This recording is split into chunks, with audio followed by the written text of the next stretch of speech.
La ferme est née en 1974 quand Philippe Desbrosses a repris la ferme familiale de ses parents.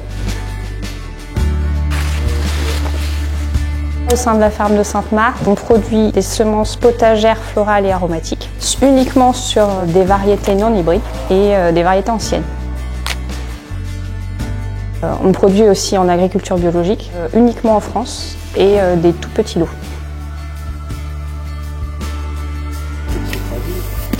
Aujourd'hui, en 2024, on est à plus de 1000 variétés à notre catalogue et nous avons un rôle à jouer pour faire vivre ce patrimoine et qu'on soit plusieurs à le préserver. On fait des plants ou des semis directs. On produit en plein champ ou sous tunnel. Ensuite, les différentes étapes de récolte. Soit l'extraction, soit le battage. Donc, en fonction des espèces, il y a des différences. Enfin, le séchage. Donc là, on obtient un lot très brut. Et après, on procède au triage.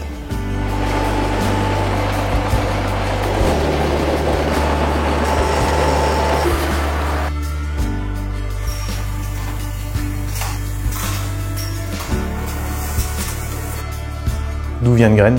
Pourquoi une graine produite en bio? C'est important de souscrire à ça. Quand on achète un sachet de graines produit en bio, on cautionne la culture qu'il y a derrière, la façon dont c'est produit. Et pour moi, c'est un enjeu essentiel d'expliquer ça en termes de pédagogie, qui reste une valeur aussi essentielle de l'entreprise.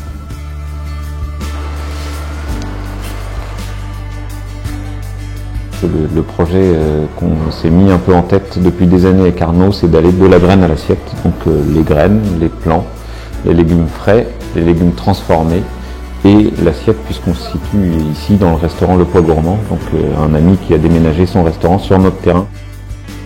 L'idée étant d'être dans la transmission, dans la pédagogie autour du jardin. Et c'est pour ça qu'on est parti sur le concept de grainerie épicerie, qui est un concept de magasin qui existait entre deux guerres notamment. Et l'idée, c'est de proposer effectivement autant de diversité en légumes frais qu'en plants et qu'en semences. Ça fait 20 ans maintenant que je dirige la ferme de Sainte-Marthe et ses équipes. Certains nous accompagnent depuis quasiment 20 ans. Et c'est très important pour nous de les associer effectivement à ce projet qui n'aurait pas pu voir le jour et pas pu se dessiner de cette façon sans leur implication. Et les équipes, par leur motivation, nous montrent tous les jours qu'on peut construire de belles choses.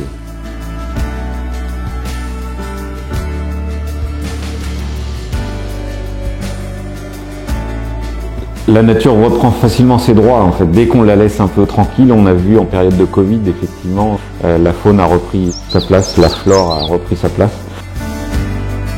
Et on peut s'insérer dans un modèle de production qui limite l'impact, parce qu'on a besoin de cet équilibre, on a besoin de cette biodiversité pour vivre, donc il faut absolument qu'on trouve les solutions pour demain.